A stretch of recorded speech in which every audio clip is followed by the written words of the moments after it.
Nous nous attardons un instant autour d'une page spirituelle. Quête de sens, données objectives de l'identité humaine, la spiritualité, Ar-Rabbaniya. Disait le professeur Roger Garoudi, dire Dieu, c'est dire que la vie a un sens. Dans le Coran, Allah subhanahu wa ta'ala nous dit Qulillahu thumma darhum fi khawdihim yal'abun. Dans ce cadre-là, je vous présente donc la deuxième partie de l'intervention du professeur Tariq Ramadan, servir Dieu en humanité aujourd'hui, sens éthique et finalité. Dans le cadre d'une trentaine minutes, une vingtaine de minutes à peu près, le professeur nous entretiendra autour de cette thématique. فليتفضل. أعوذ بالله السميع العليم من الشيطان الرجيم بسم الله الرحمن الرحيم السلام عليكم ورحمة الله. Merci d'être resté aussi longtemps. C'est une grande pause. Et donc, le but toujours dans la deuxième partie, c'est d'essayer de partager un petit moment où on réfléchit aux choses essentielles. Si vous venez à la dernière sourate du Coran et que vous essayez d'y réfléchir un tout petit peu, c'est une sourate qu'en général on apprend assez facilement, que les enfants apprennent vite. C'est le début par lequel ils sont en contact avec le livre sacré, avec le livre révélé. Et vous avez quelque chose que j'ai rappelé dans d'anciens tafsir, c'est-à-dire commentaires du Coran que j'ai fait il y a plusieurs années, maintenant une quinzaine d'années, quand je faisais ces cours sur le commentaire thématique du Coran. Il fait sombre parce qu'il pleut ou il fait sombre parce qu'il fait sombre? Oui, non, il fait sombre parce qu'il est 9 heures.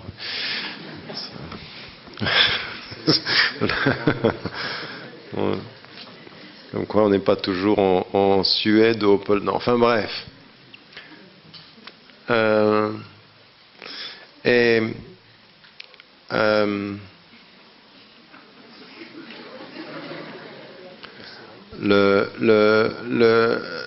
Les derniers versets du Coran, ceux par lesquels on commence souvent à apprendre l'apprentissage par cœur, sont importants parce que, en même temps, dans ces anciens commentaires, il y a une chose qui est importante, c'est la relation de l'humain avec le divin, la méfiance parfois qu'il faut avoir vis-à-vis de l'humain, la confiance qu'il faut développer en l'humain, et pourtant le lien permanent qu'il faut avoir avec l'humain pour être au mieux dans sa relation avec le divin. Donc c'est à la fois une nécessité et une difficulté.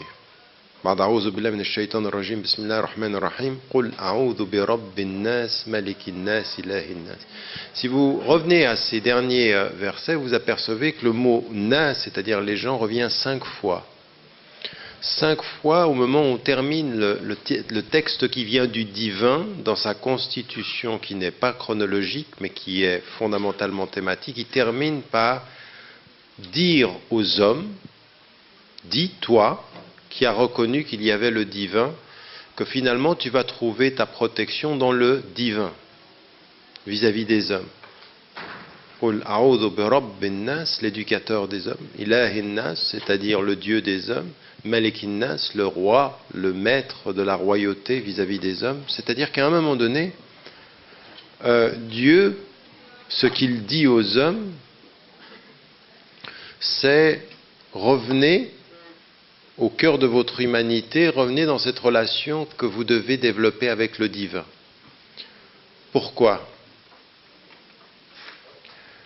Parce que à la fin, ce qui va être dit dans le dernier verset, c'est de lui demander la protection vis-à-vis de ce que peut être le mal des djinns et des gens.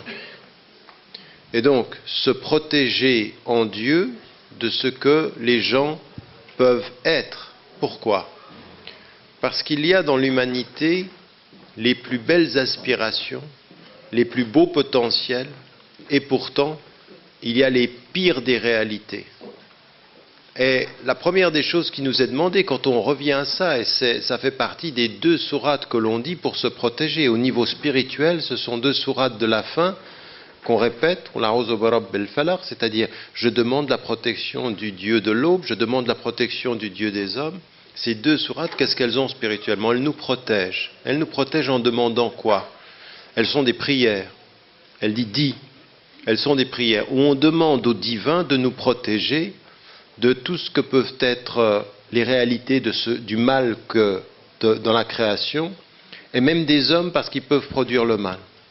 Et ça, c'est une première attitude qui est importante dans l'expérience spirituelle, ce que disait le docteur Mahi, c'est cette dimension que Rabbani, celui qui est imbibé de cette dimension du divin, ce qu'il doit faire, c'est la première attitude, c'est la conscience, c'est la prise de conscience. Et le premier élément de la prise de conscience, c'est le contraire de quoi? Et le rafla. Et le rafla, c'est perdre conscience, c'est de ne plus voir les choses. C'est finalement l'inconscience. C'est la perte du sens des choses. Et donc la première attitude qui nous est demandée à partir du moment où nous disons Dieu, c'est prendre conscience. Et c'est exactement ce que vous avez. Que chaque être se demande ce qu'il a fait pour demain, ça veut dire qu'il prend conscience. On prend conscience que cette vie, elle a un enjeu. Donc la vie, elle a un sens, et la vie, elle a un enjeu. Et que l'une des choses qui est très très difficile, c'est cette inconscience. Tu étais dans l'inconscience, tu ne te rendais pas compte de ce qui était en train de se passer. Et c'est des choses qui sont très très ancrées dans le Coran. C'est-à-dire que la révélation, quand elle vient au prophète, il est en quête, il cherche la vérité. Et lui, ce qu'il voit, c'est effectivement des gens qui perdent le sens. Ils sont en train d'adorer des idoles, ils sont en train de se perdre dans l'adoration des choses auxquelles ils associent des pouvoirs à Dieu, puis ils perdent le seul pouvoir qui est le sien. Et ça vient de quoi? Ça vient de l'inconscience. C'est quand, dans la vie, tu penses que le pouvoir de l'argent a plus de force que le pouvoir de la foi. C'est quand tu penses que le pouvoir politique a plus de force que le pouvoir des courageux. C'est quand tu penses que le pouvoir du tyran ne peut pas être contesté, que finalement on n'y arrivera pas. C'est quand tu vois l'arrogance du tyran, celui qui, par exemple, dans l'exemple, mais vous voyez l'exemple transhistorique de Pharaon, c'est-à-dire Pharaon, qui au moment où il meurt, je veux dire, il construit des pyramides pour qu'on pense qu'il est encore en vie, mais les pyramides, c'est la vie de la mort. C'est la vie historique de sa mort. C'est le signe historique et éternel de sa mort. Donc en fait, c'est le signe éternel de ses limites, du fait qu'il n'est plus là. C'est une tombe. Les pyramides, c'est une tombe.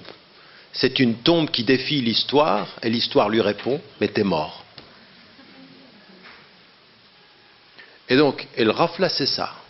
C'est, à l'échelle personnelle, vivre comme Pharaon qui a fait des pyramides à l'échelle historique. Où dans sa vie, finalement, chacun a sa petite pyramide. L'argent qu'on a, c'est ma petite pyramide, c'est l'impression que ça me fait vivre. Le pouvoir que je peux avoir, la réputation. Et donc, c'est l'association. Et donc, ici, le premier être vis-à-vis duquel, et par rapport à lequel il faut prendre conscience, et vis-à-vis duquel il faut établir une méfiance positive, c'est soi-même. Il faut se méfier de soi. Il faut se méfier de ses tentations. Il faut se méfier de ses aspirations. Il faut se méfier de ses émotions. Oui. Il faut se méfier de ses inclinaisons. Il faut se méfier de ses goûts. Il faut se méfier de sa nature. Non pas en développant en soi le sens de la culpabilité, mais le sens de la conscience responsable, c'est-à-dire prendre conscience de soi. Je demande la protection. Vous ne demandez la protection que quand vous avez conscience du danger. Sinon, pourquoi demander la protection si vous êtes inconscient? Le fait que vous disiez Qul a'udhu bi rabbin nas, c'est que vous avez conscience du danger. Et le premier danger, c'est vous.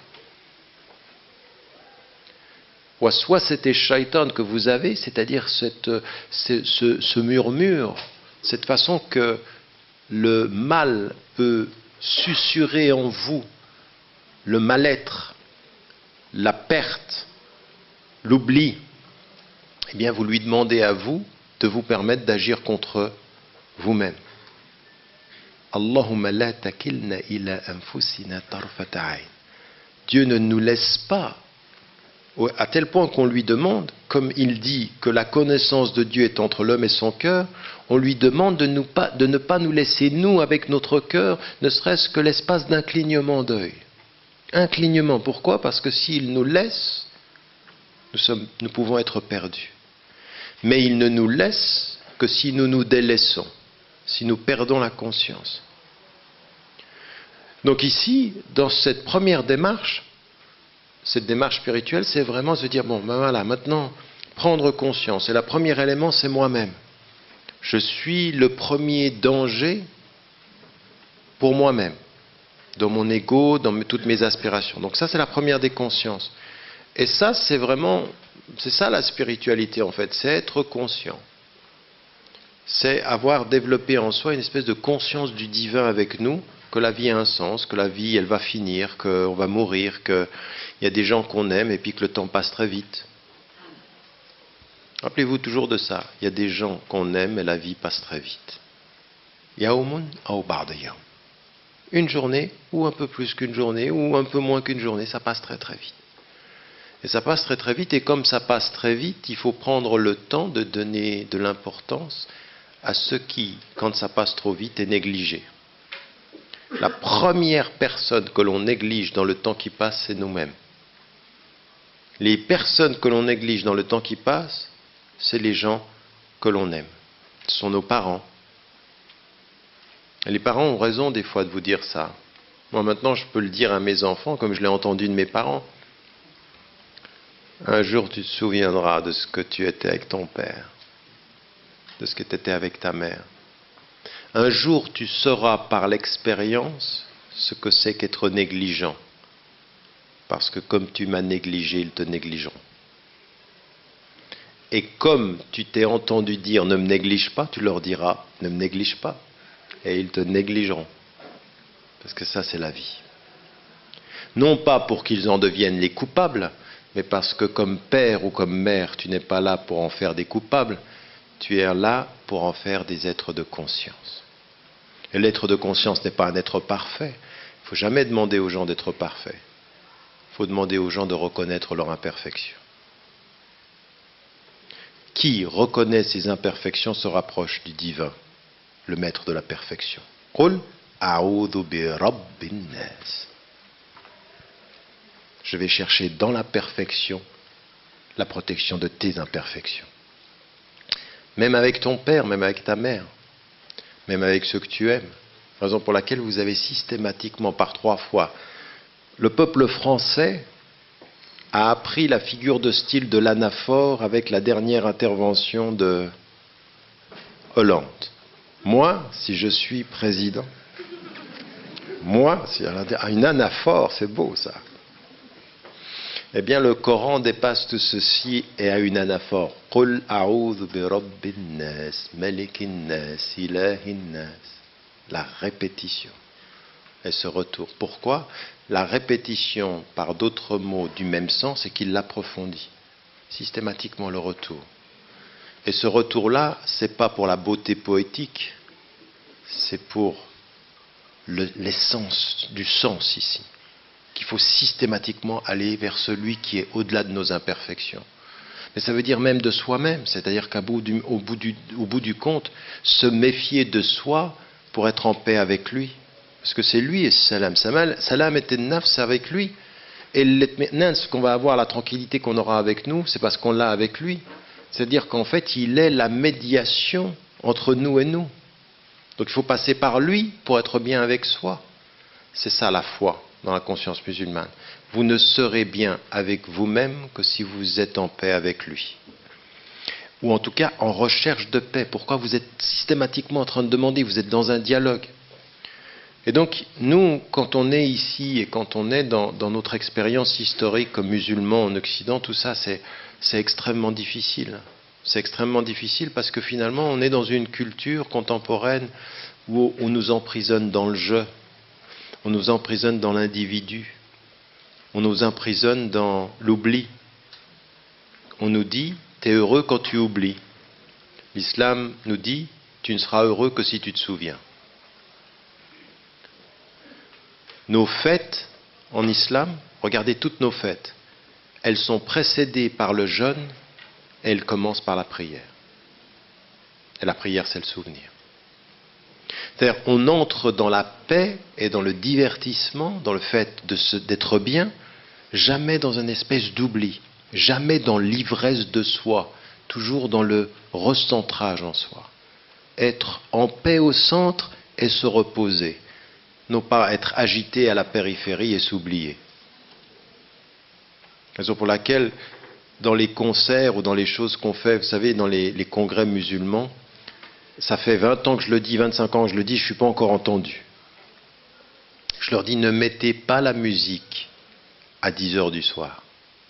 Ne mettez pas les chants à 10 ou 11 heures du soir, pour faire comme on fait en Occident, c'est-à-dire que quand vient le soir, c'est le moment de la musique et du divertissement. Je préfère qu'on mette la musique et les chants, parce que c'est halal, hein, on est bien d'accord, vous comprenez-moi bien. On va commencer à...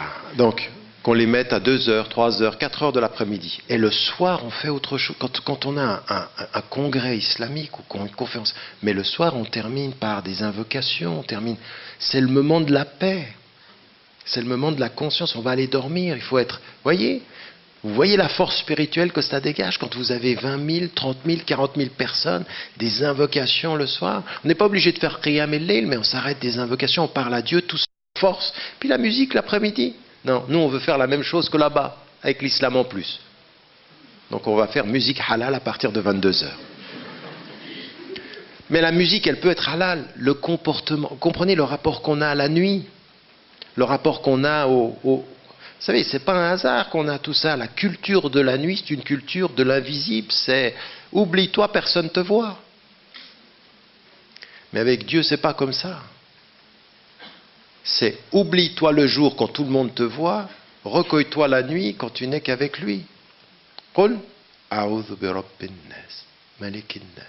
Vous voyez la densité de ces versets quand vous les prenez dans un autre sens, pas dans le caractère court qui dit de les dire vite, mais dans la dimension profonde qui est de se réconcilier ici. Min sharril waswasil khannas alladhi yuwaswisu fi sudurin nas. Celui qui vient et qui vous murmure comme ceci, qui vous prend de l'intérieur et le colonisateur du cœur. Donc c'est ça. C'est là où il faut se libérer. Et là, à partir de ce moment-là, dans ce type-là, tout doit essayer de c'est encore quoi, oui. Tout doit essayer de tourner autour de ceci. Et après, se méfier de soi et puis ensuite commencer à entrer en communication avec les autres. Jamais de confiance absolue à un être humain. Jamais de confiance absolue. La confiance responsable. Si je te fais une confiance absolue, je serai toujours déçu. Je n'ai confiance absolument qu'en Dieu. Toi, en toi, j'ai une confiance relative. Et le meilleur moyen pour moi de pouvoir te pardonner, c'est jamais d'avoir eu confiance en toi absolument. Jamais. Si j'ai confiance en toi absolument, tu vas me décevoir. Si j'ai confiance en toi relativement, je vais pouvoir te pardonner. Oui, c'est toujours... Parce que déjà, il faut être comme ça avec soi. Ne demandez jamais à personne, fais-moi confiance absolument. Puisque même vous ne vous faites pas confiance. Ou alors si vous vous faites confiance, vous êtes dangereux. Si vous faites confiance absolument. Ça, c'est la confiance des arrogants. Oui. Donc il faut toujours avoir la conscience de ses limites, même dans l'honnêteté, même dans le don, même dans la générosité. On peut être des fois très égoïste, on peut être des fois très... empli de sa personne, puis on n'est pas toujours du même... Je dirais, ça c'était Blaise Pascal qui disait ça. Il y en a un, il a préparé tout son discours très très bien, il y a une mouche qui vient, elle le perturbe, il est perdu. Une mouche. Ce que vous avez dans le Coran, la même chose. La même chose, le même exemple. Pourquoi? Parce que nous sommes vulnérables. Vulnérables. Si vous avez préparé et que vous êtes devant une caméra, vous avez tout préparé, vous avez, et la mouche elle vient là, tu fais comme ça. Si la caméra elle te prend, quand tu t'énerves, t'es perdu. Une mouche. Et quand vous êtes en train de vous battre avec une mouche, vous dites voilà, la vulnérabilité c'est l'apprentissage de l'humilité. Je dis ceci pourquoi? Parce que ça c'est le début de la vie. Que chacun d'entre nous doit comprendre, une espèce de rapport à soi qui est dans une méfiance constructive et dans une confiance relative. Méfiance constructive et confiance relative. Ça, c'est ce qui nous est enseigné. Et à partir de cela, alors on suit les traces du prophète, alayhi salam. Et les traces du prophète, alayhi salam, c'est toujours ceci. Si vous le voyez avec ses compagnons, il est dans l'écoute, il est dans le don, il est dans la générosité, puis il leur apprend une chose.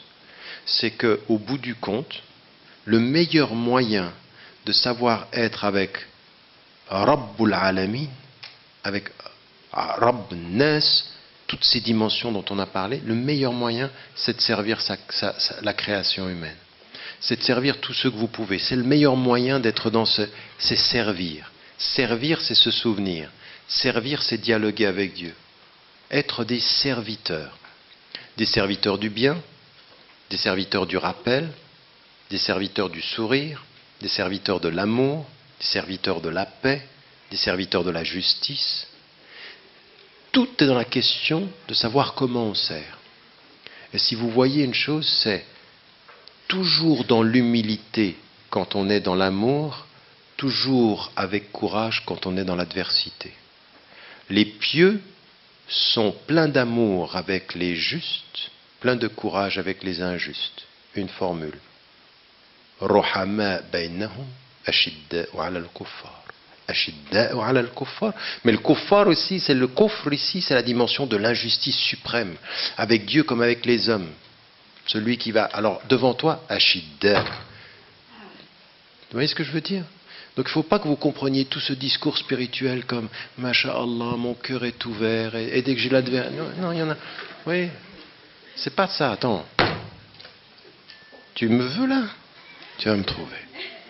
Parce qu'il y a une chose que j'ai appris, c'est que le prophète et tous les messagers, ils étaient des courageux devant les injustes. Rabbun Nas, c'est celui qui a dit lève-toi.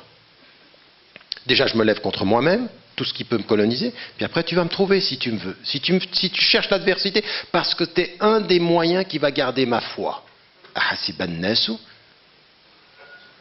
Est-ce que vous avez pensé, est-ce que les gens ont pensé tous ces éléments-là. Quand les gens vont leur dire, les gens se sont réunis, tous ces versets qui mettent l'adversité comme un des éléments de cette puissance de la spiritualité. J'ai autant besoin d'amour pour rester avec Dieu que j'aurais besoin de l'adversité. Pourquoi? Parce que les hommes sont amour et les hommes sont haine. Ils sont les deux. Ta haine est un signe, ton amour est un signe. Avec ton amour, je serai dans l'humilité, avec ta haine, je serai dans le courage. L'humilité courageuse et le courage des humbles. Posez-vous la question, parce que c'est ça la vie. C'est uniquement ça la vie. Servir avec humilité, résister avec courage. Ça c'est le djihad. Même le djihad, c'est servir avec humilité. Même le djihad, c'est se lever avec courage. Puis à un moment donné, savoir, c'est ça que ça veut dire aussi, cette dimension des salams. Salam, c'est choisir ses luttes, choisir ses ennemis aussi. Il y a des gens à qui il faut leur dire, hier j'étais dans un dialogue à Oxford, il y en a un, il nous a fait une liste en nous disant, le printemps arabe, il est en train de faire la division entre l'Occident et l'islam. Et il nous a fait une liste de tous les poncifs sur l'islam. Et à un moment donné, vous le regardez, vous dites, c'est tellement grossier. Je lui dis, mais c'est tellement grossier ce que vous avez dit que je ne vais même pas vous répondre. Ma seule réponse, c'est, je néglige ce que vous avez dit. Je réponds par le vide à l'absence de réponse. Parce que le vide n'a pas besoin de réponse. Donc parfois, il faut choisir ses ennemis. Il y en a qui n'attendent que ça. Ils vous cherchent. Ben, il ne faut pas qu'ils vous trouvent. Et il y en a qui ne vous cherchent pas. Il faut qu'ils vous trouvent. Si vous voyez ce que je veux dire. Parce qu'il y en a qui pensent que vous êtes des lâches. Et il y en a qui n'ont pas tort de penser que vous êtes des lâches. Et il y en a qui pensent que vous ne parlerez pas, il faudra parler. Et puis il y a des personnes qui ne connaissent pas votre capacité à servir. Et c'est là où il faut que l'on développe ça. S'il y a une chose que l'on peut apporter. Donc c'est là où on est un cadeau pour l'humanité. Cette espèce d'humilité comme ceci. Vous savez, juste pour terminer, l'humilité intellectuelle. Partout où vous trouvez quelque chose d'intéressant, prenez-le. Écoutez les gens. Ayez cette humilité que vous ne savez pas tout, prenez. L'humilité physique. C'est-à-dire que vous regardez les gens, comment ils peuvent être, comment la gestuelle des gens humbles. Prenez. La gestuelle dans le regard, l'attitude, la lumière des gens. Prenez. Ça ne vient pas que des musulmans, ça. Il y a de la lumière. Il y a de la lumière chez les non-musulmans et il y a de l'ombre parmi les musulmans. Donc il faut prendre, il faut regarder l'humilité physique, l'humilité vestimentaire, l'humilité dans la façon de manger, l'humilité dans la façon de parler. Dans la façon de parler, il faut avoir cette humilité du ton. Il faut avoir cette humilité de l'expression. L'humilité, c'est quoi? Vous avez déjà vu quelqu'un qui peut être humble et vulgaire à la fois? Ça ne va pas ensemble. La vulgarité n'est pas l'ami de l'humilité. Quelqu'un qui est vulgaire a l'ego qui est passé avant la pondération et la tempérance. Et ça, c'est des choses qui sont historiques. Jamais dans des gens comme Socrate, il y a un mot vulgaire. Pourquoi? Parce qu'il est humble. Parce qu'il a cette humilité. La vulgarité ne passe pas. Alors certains des savants disent, mais comment veux-tu que le Coran qui passe par ta bouche ait en même temps les mots de la vulgarité? Dans toutes les langues du monde. Donc il y a toute cette humilité-là. Puis après, il y a le courage. Et le courage, c'est toujours la maîtrise. Ce n'est pas d'être agressif. Les courageux sont tempérants. Ils ont la même qualité dans l'humilité qu'ils auront dans le courage, c'est-à-dire la maîtrise. Ils seront debout. Ils ne se laissent pas emporter par leurs émotions. Ils sont dans la résistance et ils ont cette construction-là. Posez-vous la question de savoir dans votre vie, est-ce que vous... En même temps, attention, moi je ne veux pas que ce soit, on ait l'idée d'un idéal, on dit j'y arriverai jamais. Parce qu'il y a certains qui viennent dans les conférences que je donne, ils disent mais je suis sorti de ta conférence, je dis, ouh là là, c'est loin. Non, c'est loin pour nous tous, c'est loin pour lui, c'est loin pour moi. Tout ce que je suis en train de dire, c'est loin pour nous tous. La question n'est pas de savoir si on est prêt, la question est de savoir si on est en marche. Vous comprenez ce que je suis en train de dire? On t'a mis dans une voie, une praxis, suis-la. Tu dois être en marche. Et le huda et sabil, c'est qu'on est en marche. Est-ce qu'on est en marche ou est-ce qu'on est... Parce qu'il y en a qui sont sur place, il y en a qui sont en marche, et il y en a qui vont dans l'autre sens. C'est à nous de savoir où on est. Est-ce qu'on avance à reculons? Est-ce qu'on est en marche? Et quand vous venez aujourd'hui, je peux vous dire une chose, et ça c'est la note positive et fondamentale. Quand un vendredi soir, vous vous retrouvez dans une salle d'université, et que vous venez écouter ceci, et que vous avez pris le temps de votre vie, il y a une chose qui est positive, que personne sur la surface de la terre ne pourra vous enlever, et que Dieu sait, c'est que vous êtes en marche. C'est que vous avez pris la décision d'aller quelque part dans le bon sens. Prenez-le comme un acquis. Après, ça dépend ce que vous allez faire quand vous sortez d'ici. Parce qu'il y en a, ils sortent d'ici et hop, ça part dans l'autre sens.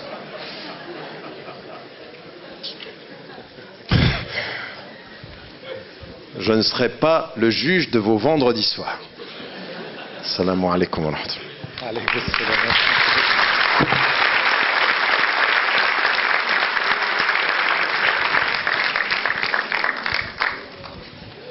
Barakallahu fikoum. Je vous remercie, professeur Tariq Ramadan, pour ce rappel profond. Avant de clôturer, vous clôturez par des invitations? Non, allez-y. Non, c'est tout. Donc, est-ce qu'il y a une information? Non? Khalas. Merci à vous pour votre participation, pour votre présence. Merci à toute l'équipe, Malika, Sarah, Nora, et toute l'équipe qui est autour de ces trois personnes en particulier. Je tiens à les remercier pour leur présence, leur sacrifice. Merci à toute l'équipe technique pour leur soutien aussi. Barakallahu fikum.